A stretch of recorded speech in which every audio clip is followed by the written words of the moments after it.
This episode was co-produced by Swiss Startup Days, the leading Swiss deep tech catalyst event for startups, investors, enablers, and corporates. Check out Newcomers, the ultimate pitching format for pre-seed and seed startups in Switzerland. The application window is open from December 2025. Find out more at startupdays.ch. Again, that's startupdays.ch. Why endometriosis is that right now it takes 10 years on average until the diagnosis is made. So 10% of women are affected and it takes 10 years. What is normal? What pain level is normal? It moves, right? And that's so difficult to combat. We basically try to train the AI to help the doctors.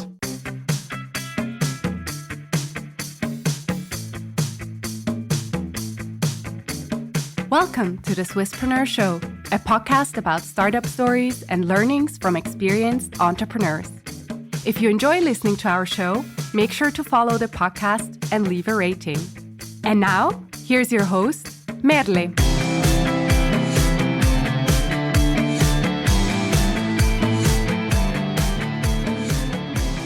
Welcome to another episode of the Swisspreneur podcast. Today, sitting here with Stefan, who is the CEO and co-founder of Scanvio Medical. Stefan, thank you so much for being here. How are you? I'm doing very well, thank you. Thank Yes. you, Merle. Thank you for having me in the show here. I'm very happy that you're here.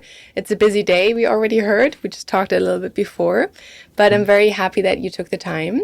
And I want to know everything about Scanvio Medical, which is a company that basically rethinks how endometriosis is diagnosed. But before we go into that, I want to know a bit more about you. So, Stefan, who are you? Do you want to tell us a little bit more, maybe about your background, what you've done before you started founding companies? Yeah, sure. So I have a technical background. So I have an engineering background. I always wanted to be a doctor, and I thought my dad would want me to be an engineer. Turned out that was not the case, but I became an engineer nevertheless. And so I got a degree at ETH Zurich, and then had the opportunity to start a PhD in a group developing a surgical simulator or surgical training simulator. So the idea is that, like a pilot that goes on a flight simulator, that surgeons should go to simulator before they operate on a patient. And it's really cool, right? Yeah. And the vision of our professor, Gabor Seke, was to create the most realistic simulator possible. And that was a long, long time ago, before like fancy computer games. So Mela, you see me here, so I'm not like your typical startup young founder. I actually just turned 47. Happy birthday. Thank you. So I've been around the block a few times already, and this first PhD then led to the company Vertomate that was then commercializing my PhD.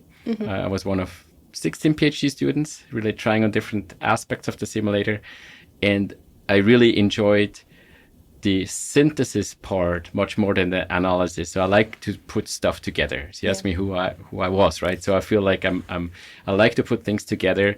I like to build bridges, and here the bridges to be built were really around how can you bring like a complex technology then to the surgeons? How do you make sure that they actually want to use a simulator? Because the general public always said, yeah, it's obvious, no one wants to be the first patient. Of course, there should be a simulator. Yeah. But then in healthcare, in medtech, if you then go and see, okay, what does it need to be for the adoption of a new technology? It's a different story, right? It's people don't have a lot of extra time. They are, every minute is busy. And now all of a sudden they should take time to work then on a simulator rather than spending time on a patient. Yeah. And so it gets more complex. And I really enjoyed building up Vertomate, this first company, and I built it up as a typical startup story. Then I was still young, right? So after the PhD, zero experience, we got financed by some really great business angels and built up the company from 2 people to over 130 people. Wow.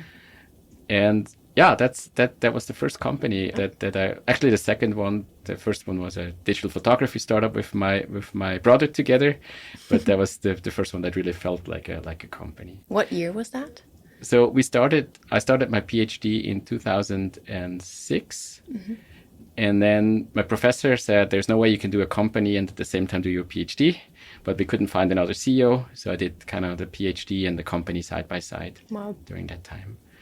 You asked me also who I was. So I would identify me also as and that's definitely something that has changed. I'm now a proud parent of 3 children. The youngest one is 6, and then I have a 9-year-old and 11-year-old. And so I try to be and struggle sometimes to be a parent at the same time as building up a new startup. And that's definitely interesting. Yeah. And how long did you work at Virtamed? And then at what point did you say, okay, it's time for me to start something new and start Scanvio? So originally I thought like I would be the CEO for until you find someone that can actually be CEO, right? That was a very, and then what happened is that the company was growing and I enjoyed building it up, but I also had some great help. So when we were about 35 people, things start to change in a company, right? All of a sudden you have indirect management or you have to build up some management structure. And I had this wonderful situation that one of the co-founders actually came back to the company. So it was never operative. People tell you never, do an incorporation with people that are not operative in the company, right? That's like the common wisdom because you don't want to have that equity. But in our case, the person actually, his name is Ramon Duciero, went to McKinsey, did great stuff in consulting, so many companies, and then he came back to build our operation side. Yeah. And so for the last 10 years of Virtamed, we were running this together as co-CEOs. So That's really, really cool. So I spent from 2007 was then the incorporation year of Virtamed, and I was there more than 15 years, really across different roles. But the roles, of course, evolve. And I think the deciding factor was that I spent 15 years of basically my whole professional career. And when Corona hit or COVID hit, we were like selling those training simulators for conferences and for real life events, and they didn't take place anymore. True. So we had to reinvent ourselves. And I enjoyed a lot, right, like doing screen-based simulation or doing simulations to train a robot how to do surgery. And so all of a sudden I was kind of back in this environment where in very small teams, I was able to build bridges again, right? Between the engineers and the technical needs and the needs of the doctors. And I enjoyed it so much. So I was like, okay, I would like to do more of that and less of the management. And that kind of led gradually to the decision to find ways. And because I had this co-CEO, I had a succession plan in place. And so that I think that was then the decision to find something new. But it's never an easy because it's your baby, right? So it's never an easy decision. And it was like a gradual decision, I would say. But it's great that you had the setup already of the co-CEO because you knew that there was somebody in place that knew everything, that also kind of had the culture in them, right? And could tag it along, and you had a good feeling about it as well. Absolutely, yes. That's great. Yeah. And then how did Scanvio come into life? Yeah, so I mean, I talked to many founders that kind of in one way or another exited their company, and it's very common that the founders kind of like don't know what to do next, right? You cannot go usually you do transition out without transition into something. And in my case, the only thing I knew is that I wanted to stay in medtech because I really like medtech. I think it's where I can bring value as well. But I didn't know what to do. So I became an Inno-Swiss startup and scale-up coach. I got more involved in kind of Swiss startup system again. So I wasn't really involved, right? So because Virtamed at the end was really an SME and not a startup. But so I enjoyed kind of doing that, and I did a certificate of advanced studies on how to be a board member, but then realized that I'm probably too operative to be a really good strategic board member, but still was very nice to have all this background. And then I had a list. I had a list of I think it was 15 names, people I really admire, and that I wanted to meet just for ideas what I could do next. Yeah. And one person on the list was Alexander Illich. And he's building up the ETH AI Center. Yeah. And I knew him from Dakuda, from his previous company. And so I really looked up to him because he kind of bridged academia, we go with the bridge again, right? Academia and entrepreneurship and like building up something really cool. Yep. And he had a position open for his assistant, or for, I don't know what the exact title was. And he said, maybe that's not it. But his head of operations went on maternity leave. And so I started as an entrepreneur in residence at the ETH Center. And it was a really cool position because I was driving initiatives around health and AI, medtech and AI, and at the same time helped leading a small operation team at interim during this maternity leave. And this is also where I then met the people working on Scanvio. And I was coaching actually the now CTO of the company, Fabian. Yeah. I was coaching him as a entrepreneur in residence. And then there was this situation where I coached him on how to do a business meeting. And I realized that for him, he said he would like to be more on the technical side.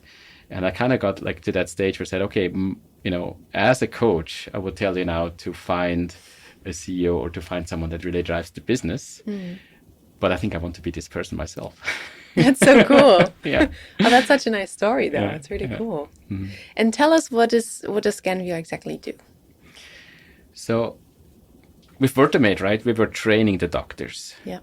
And with Scanvio, we basically try to train the AI to help the doctors.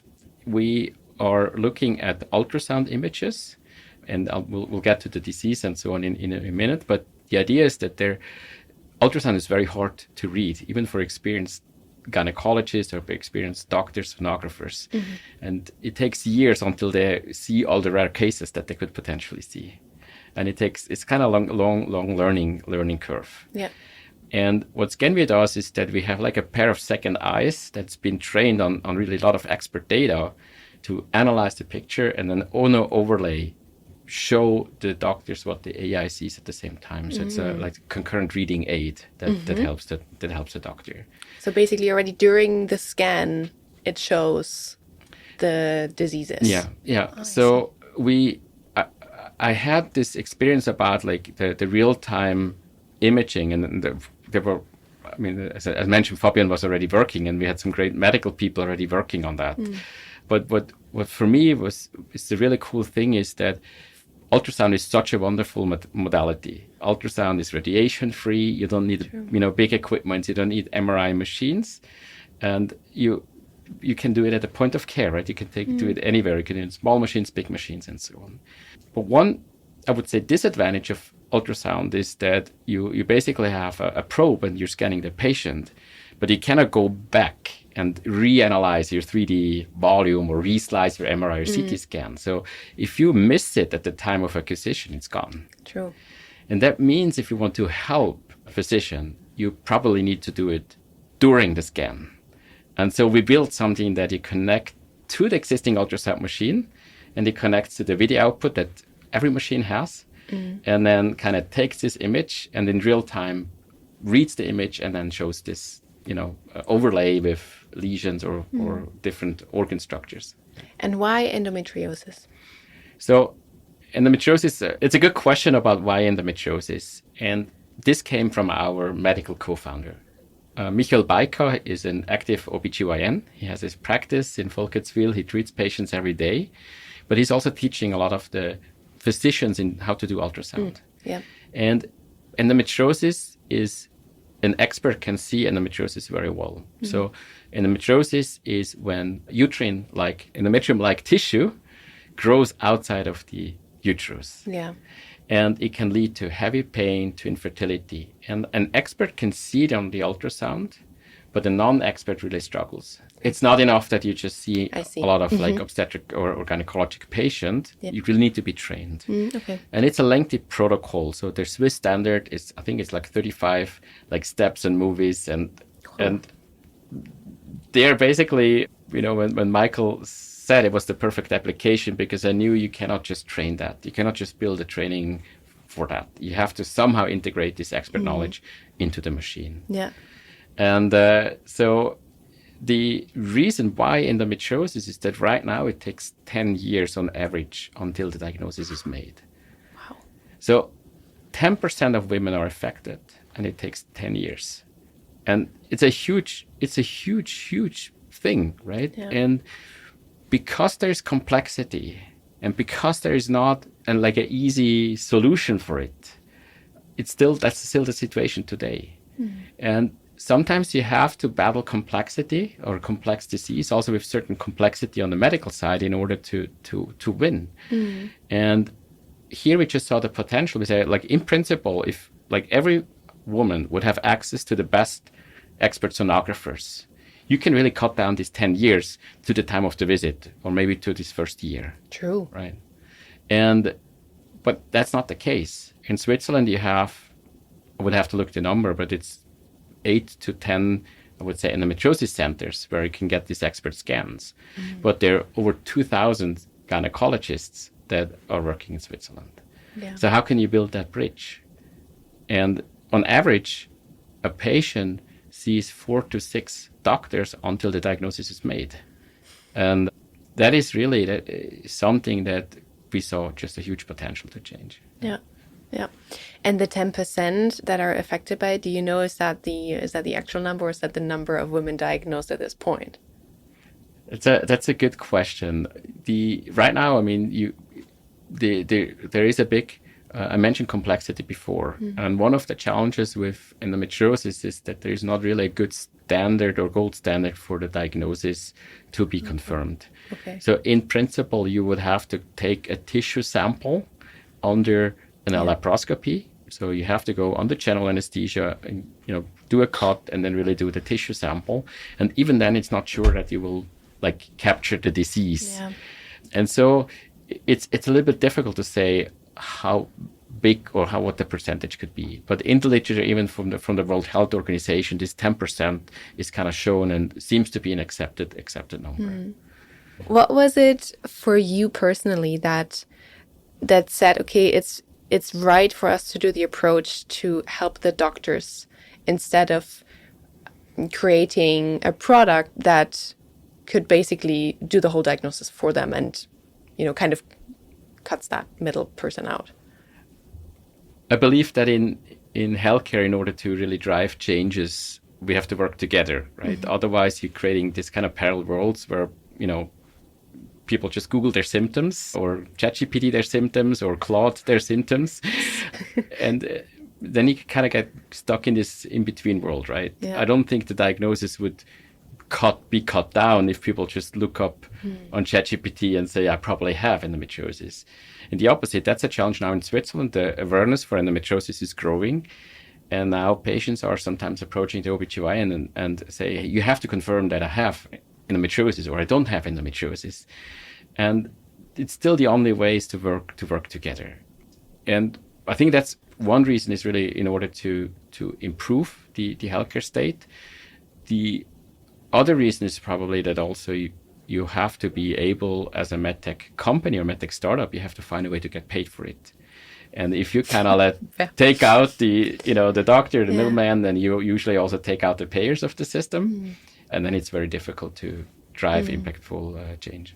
And what would you say, if you succeed, what would be the first change for patients and for doctors? Yeah, I would say the primary North Star metric that we have is how many patients are scanned with Scanvio Assist and on how many do we flag potential lesions. It's always up to the doctor and to confirm what it is. Yeah.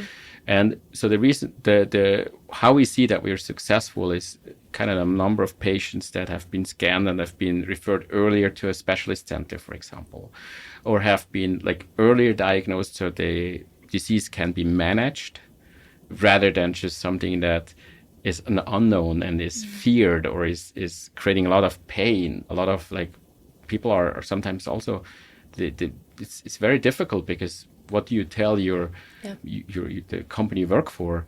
Yeah.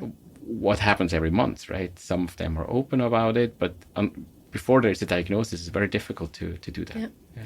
And I think also, as a woman, it's for I think very often the point at which you say, this is actually too much and I need somebody to look at it and have basically somebody consult me about it, it comes very late because we're also used to feeling pain and being okay with it, that it comes. It's a great point, Marley. And I think it's for any disease state that also has a genetic component is very difficult. And especially for endometriosis, the first frame of reference is usually the mother or the grandmother of this person involved. And so it just moves what is normal, what pain level is normal. It moves, right? Yeah. And that's so difficult to combat. And if you have done something that is in some parts also kind of connected with a taboo theme, you may not be talking about it that openly. For sure. So you put that in, you put the genetic part in the mix, you put the taboo or not, not openly talking about this. And then you put in the mix that often the people are even not, believed by the gynecologist. They say, oh, this is just pain, this is normal, and if you put that all together, there's no big surprise that it takes that many years, right? It's frustrating. And it's also the way that endometriosis is being managed right now is many gynecologists will just ask the patient to go on the pill, on a hormonal treatment.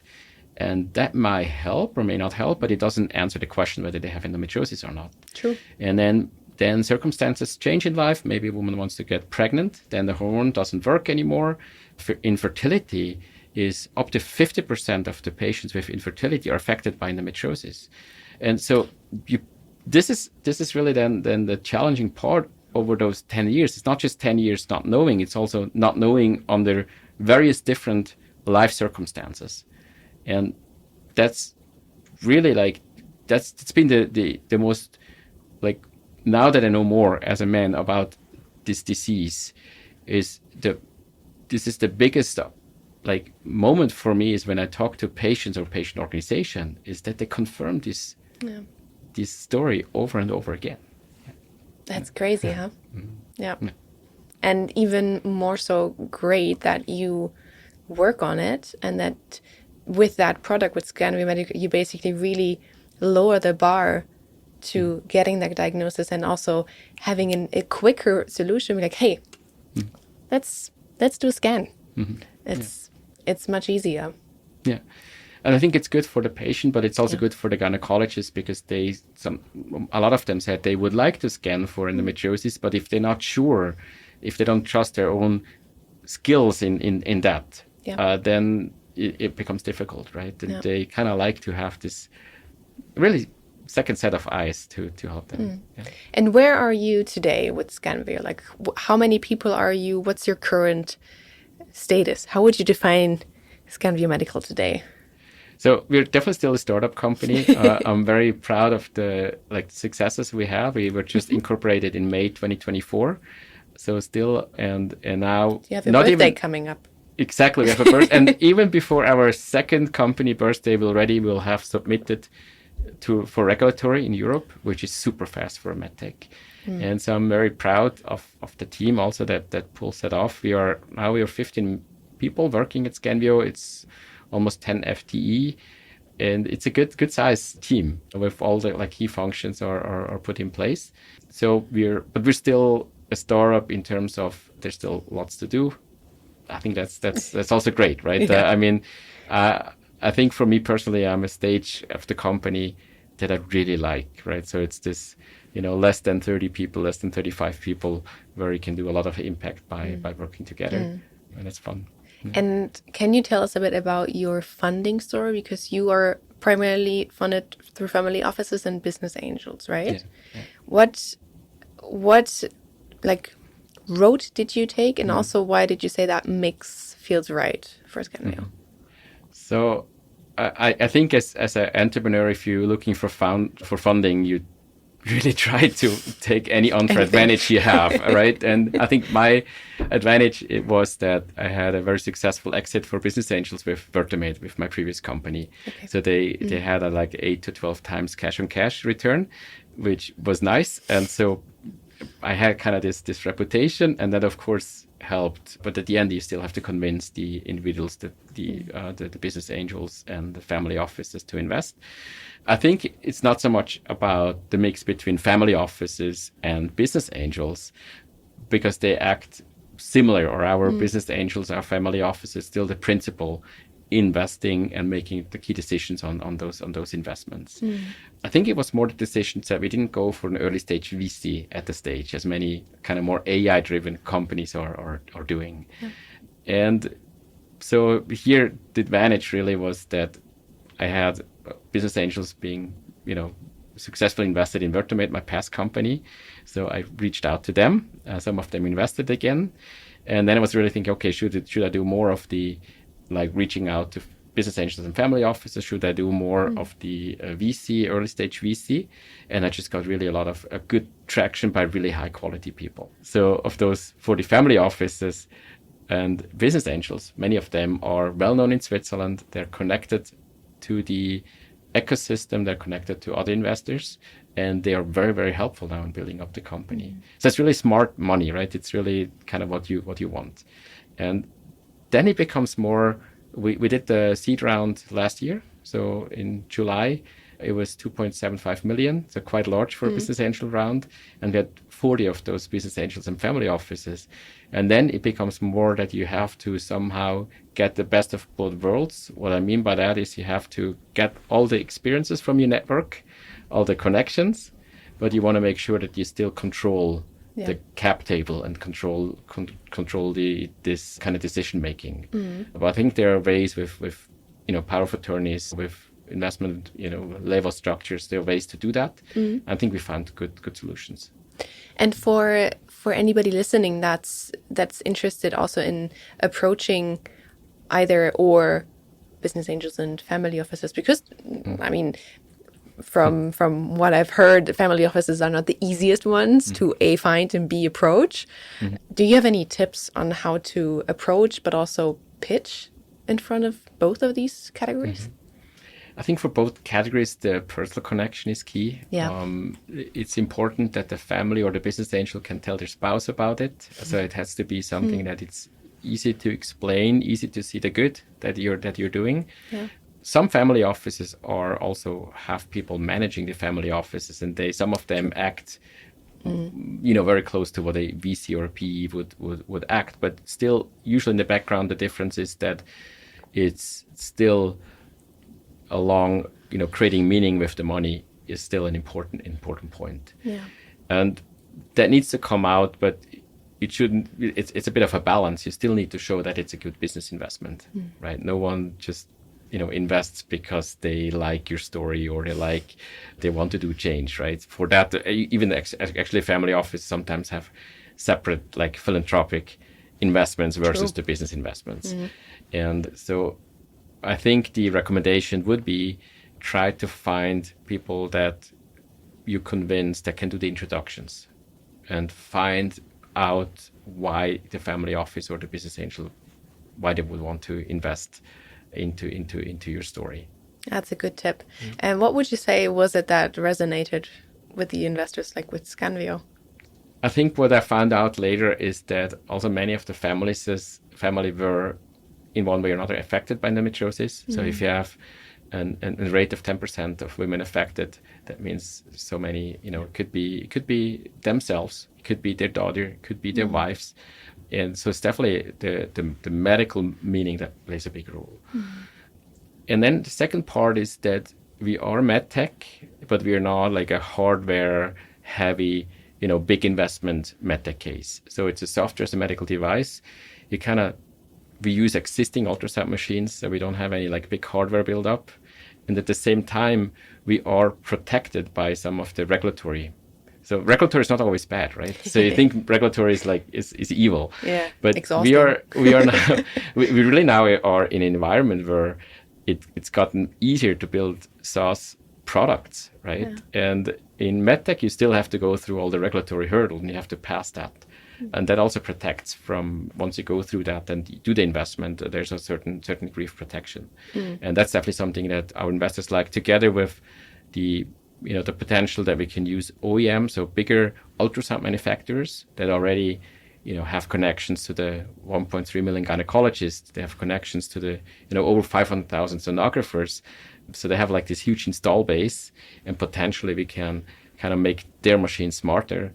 And that's, I would say, a scaling story that is liked. So we don't necessarily have to build up a whole sales organization or sales team as Scanvio ourselves. Yeah.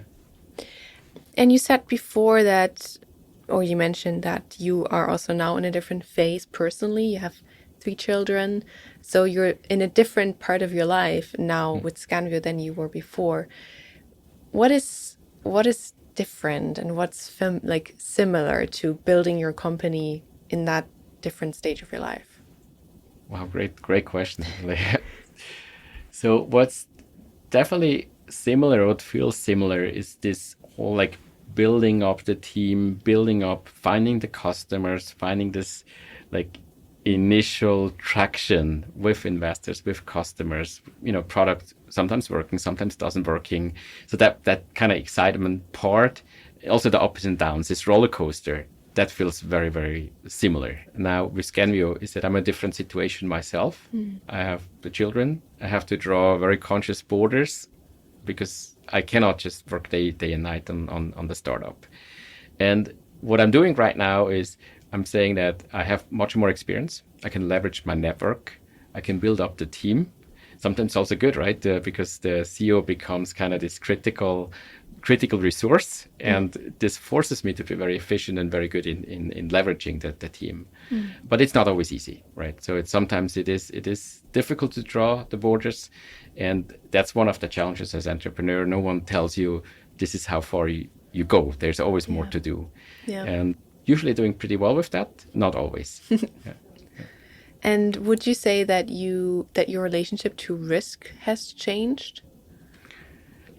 I would say that yes, a little bit. Maybe not so much my own risk, but because I have a family now, I also have a wife. That has changed to some aspects. But I think that still sometimes doing a startup feels very risky. But I'm in the fortunate situation that my wife also works as a clinical pharmacist. So that also means, for example, during that time between Scanvio and Vertomed, or in the beginning, we had a bit of an income stream as a family. Yeah. But it definitely, it's also motivating, right? So that you have to get now the next financing round because it's going to pay your salary. Yeah. It's a good motivator. Yeah. And you said before, for example, like drawing your lines, and that sometimes you struggle and sometimes it works, and that you can put your experience into your work and maybe work-life balance, let's say like that now. Do you have an example? Is there one thing that you deliberately do different now? Because last time you've either learned it the hard way, that's not the way you want to do it, or because you consciously said, no, I want to do this specific differently. So I definitely delegate much more. And I definitely learned how to just stay out of things. So, for example, now to be concrete, we're right now submitting our regulatory approval, which is, we're talking over 100 documents. Some of them are over 100 pages. So it's really a lot of work. Yeah. And the team is doing a tremendous job. And I think my past self would have been involved in many of the aspects. And now I'm very consciously just telling them if there's anything I can support, I'll do that. But I took some days off and celebrated my birthday with the kids and family, even though it was a very hectic week. Yeah. So I think this kind of letting go of things consciously, that I'm doing well.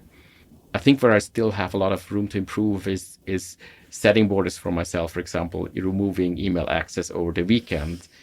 Some founders can juggle that very well, but for me, opening up an email on the weekend can really kind of put my brain back into the work mode.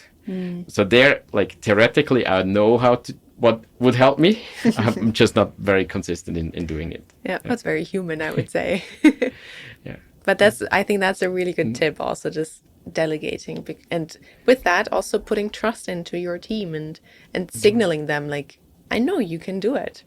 I trust you with it. Yeah, and I think it's really learning when to be involved, when not to be involved.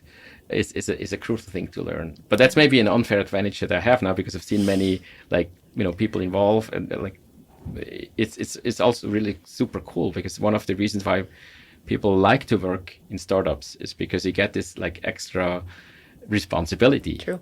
And then you have to make sure that people can get that and drive their projects, and nothing worse than having many people idolize the founder mode, right?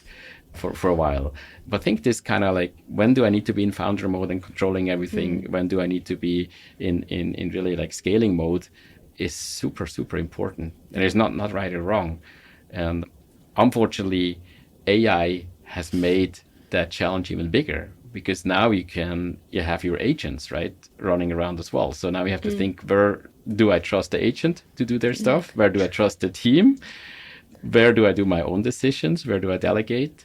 And it's not gotten easier, right? So and I think this will be, when to delegate will be one of the key, and how to delegate and how to set the borders will be one of the key competences that we need for the next 10 years of work.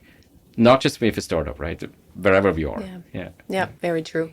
And talking about the future, so if you look ahead for like, let's say 1 or 2 years, what would you say, or what in 2 years would make you say, yep, Scanvio, we're on the right track?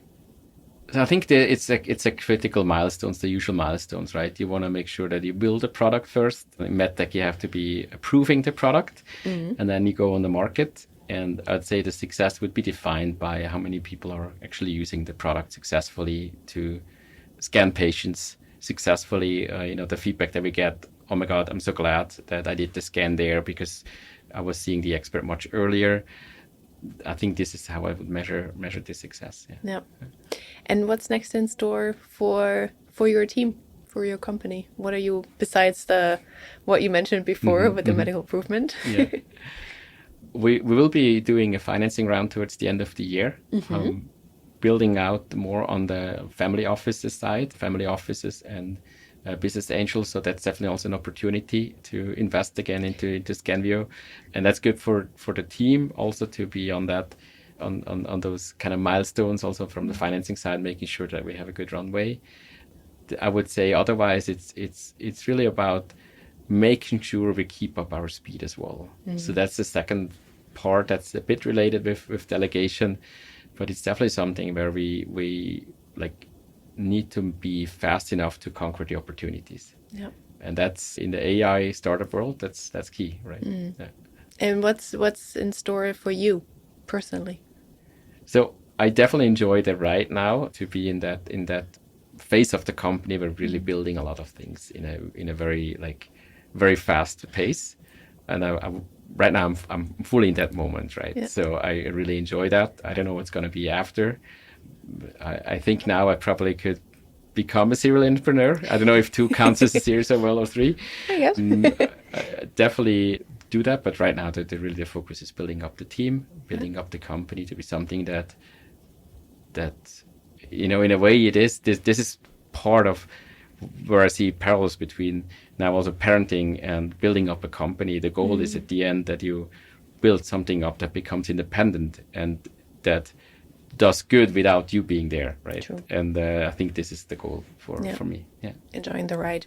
Yeah, exactly. And since you've had already the company before, and you also mentioned that you're also a coach, are there any resources that helped you as a founder and as a CEO that you can recommend? So one thing that I definitely recommend, or at least was helpful for me, was setting up in a good way the whole objectives and key results framework, the OKR framework. Many people know about that, but I think this is a really effective way of making sure that everyone understands what the goals are across the different teams, what you're working on, what the priorities are. And that's definitely one thing I recommend. And it takes a bit of time and practice to get it right, but that's been something that I really can recommend. The other part that's kind of related to that is kind of transparency as a default. So right now at Scanvio, everything is public accessible, and then sometimes as a medtech startup, there's something that needs to be private, but there needs to be a reason for it. If there's no reason for it to be private and not a good reason, then everyone can read. So all the meetings that we do are transparent to all the team members, and that helps with the alignment. Cool.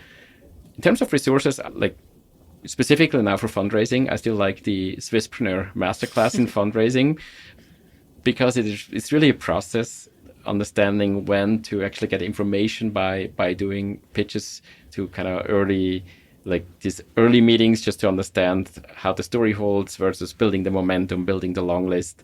This I can really recommend to everyone. So also the companies I coach at InnoSwiss, when they do fundraising, it's a good resource to actually think about what's the process behind it. Yeah, and just like revisit it whenever you need. Exactly. And what we always do before we finish the conversation is we do a round of rapid fire questions. So I'll ask you a few questions and you just say the first thing that you resonate with or that pops into your head. And we start with number 1, early diagnosis or perfect diagnosis? Definitely early diagnosis, yes. Family office or business angel? Both. Yes. You've proved it, both. Speed or patience?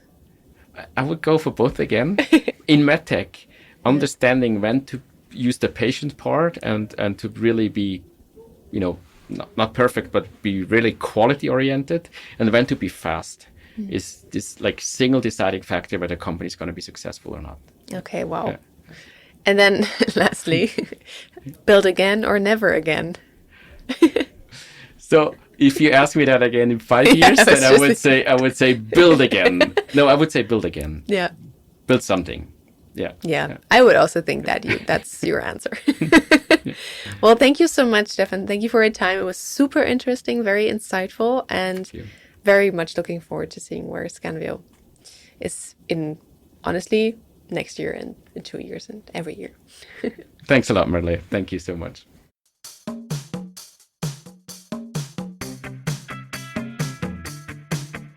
We hope you enjoyed today's episode. If you did, you can support us by rating our show on Apple Podcasts. This way, we can reach an ever-growing number of aspiring entrepreneurs.